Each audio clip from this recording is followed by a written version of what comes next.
going from having a B to getting locked up to potentially becoming someone's B. Was good? What it do?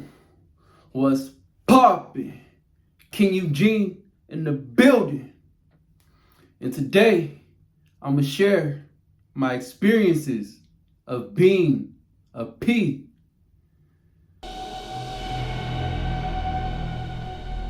If you don't know what a P is, or if you haven't seen the first video, I'm going to put it right here.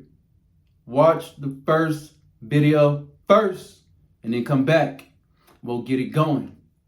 So, I'm going to share my experiences that I went through when I was a P. I'm going to be honest. All of my experiences weren't bad. I had some good experiences, some bad experiences, and some horrible experiences. Looking back now, I can definitely see how everything that I went through and how that can be a blessing for others who are caught up in it or who may be thinking about going down that road. It's not worth it. There's so much more productive and positive things you could be doing with your life. And that's from the male side of it and from the female side of it as well. Let's get into it. When I first started being a P, I didn't have a job. I was going to community college, and the female that I got involved with was someone who I met through a family member.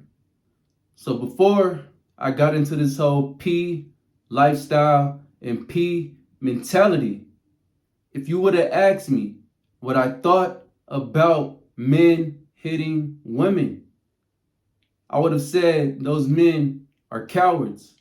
Those men aren't men at all. They deserve to be locked up, punished, all of that. But the more time I spent in that P mentality, P mindset, I started becoming more and more toxic on the inside. And it was starting to show itself on the outside in many different ways. So when I first started being a P, it started off great.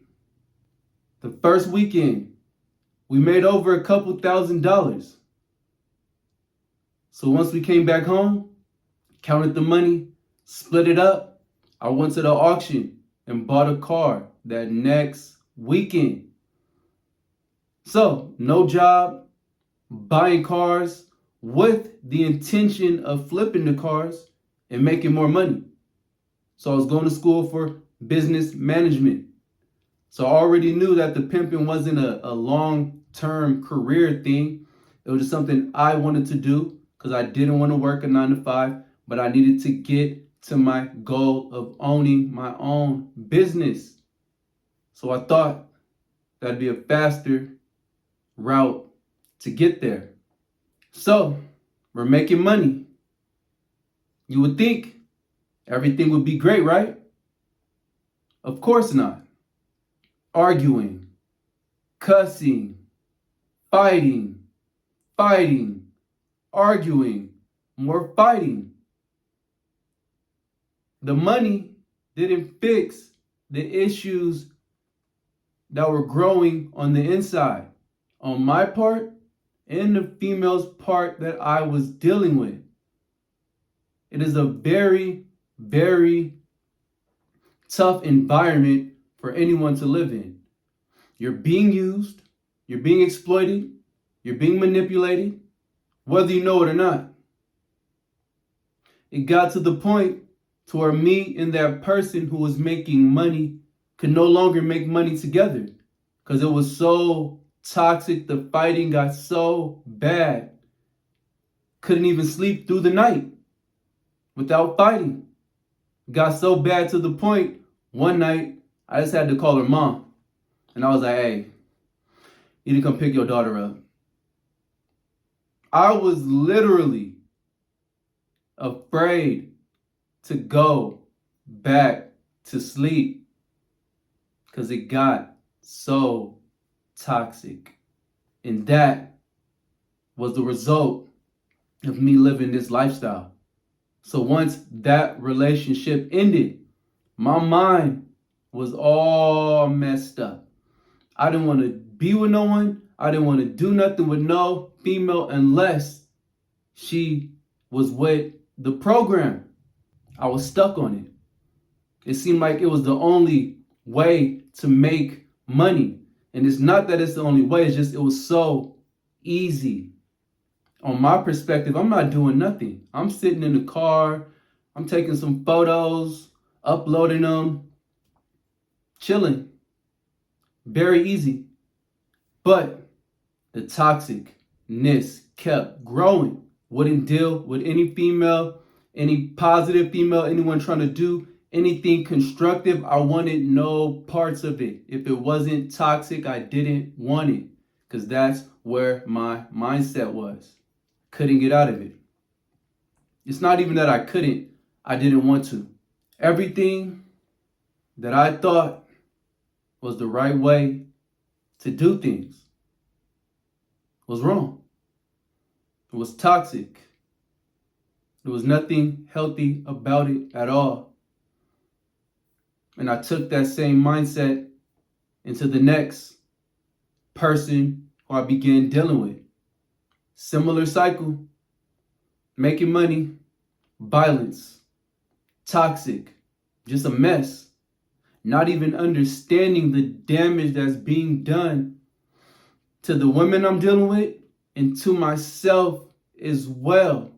I didn't really notice just how toxic it was until I wanted more out of life. Until I looked at my circumstances and realized this wasn't who I wanted to be. These weren't the plans, goals, and dreams and visions that I had for myself. I was tired of looking over my shoulder, thinking I may get locked up, I may not get locked up. If we were to get locked up while I was dealing with any of those females, they'd get a slap on the wrist, probably be out the same night, if not the next day. I'd have been locked up for years. Going from having a B to getting locked up to potentially becoming someone's B. That's not something that I was willing to risk once I really realized the dangers I was putting myself in, the lifestyle I was living. Outside of all the STDs involved, condoms break easily.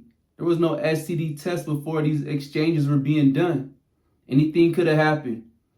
Ran into some guys who intentionally took off the rubber and did their thing. That's when I realized just how much control I was not in as a P. I'm not in this room.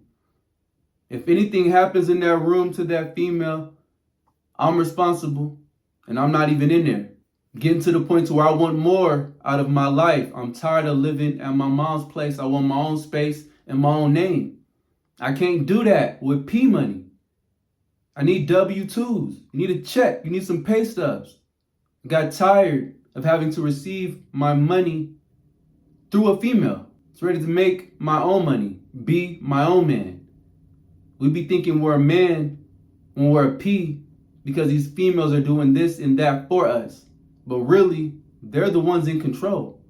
They're the ones making the money. They're the ones giving us the money. If she were to just say, I'm not giving you the money, I'm done with you, then what? That's when they start getting hurt. People start getting psychotic, chaotic. People end up dead. It's all fun and games until it gets too real. And it's just not worth it. If you're really a big and bad P, you so smart, business-wise and all these different things, find a legal hustle for you and your female to be on. So many legal ways to make money. So let's stop doing the same old things that have the same old results. So much hurt and trauma being done every day. So many drugs involved, so much hurt, pain, and trauma continuing. It don't get no better in that lifestyle. The money, clothes, and jewelry can't fix the inner turmoil, inner trauma at all. So don't let the glamour, the jewelry, the women, the flashy cars, the flashy clothes fool you. It's not worth it. And if I could go back, I would have just chose to get a regular job and just started working sooner. And I would have had my house sooner. I would have had my own car sooner. But, of course, I was hard-headed, thinking I know what I know, and I'm going to find a different route, my own route, to get to where I wanted to be. But in reality, you're better off just going the regular routes. Get a job, plan, stack up, save, invest. If you're young and you're still in school, start doing these things now. Start putting businesses together. Businesses, ideas. You're not too young. You're never too young to start making boss moves if you already have that mentality. So go the legal route. Don't go the street route. It's not worth it. Find your purpose and work it to the best of your ability. But on that note, if you feeling the vibe, like and subscribe. And keep in mind, I'm not glorifying the lifestyle. I'm exposing the lifestyle. And I'm out. 3, 2,